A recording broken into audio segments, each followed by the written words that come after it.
Bu krater sadece çukur değil, Arizona krateri yeryüzünde kosmosun qoyduğu en təsirli izlerden biridir. Təxminən 50 min il əvvəl yaranan bu nəhəng zərbə sahəsi bu gün də heyrətamiz dərəcədə yaxşı qorunub qalır. Diametri təxminən 1200 metr olan bu yerə baxanda insan bir anlıq bunu doğrudan da təbiət edib deyə düşünür. Bu krater adi bir toqquşmanın yox, nəhəng sürətlə yaratdığı dağıdıcı partlayışın nəticəsidir.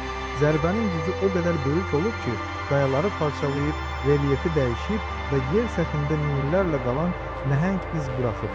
Açığı, kosmos o gün yerə "mən buradayam" mesajını çox sərt formada göndərib. Ən maraqlısı isə odur ki, kraterin forması tam ideal dairə deyil və bu da onu daha da sirli göstərir. Alimlər bunu ərazidə əvvəlcədən mövcud olan geoloji çatlarla əlaqələndirirlər. Səncə, bu cür nəhəng kosmik iz insanı daha çox heyrətləndirir, yoxsa azca qorxudur?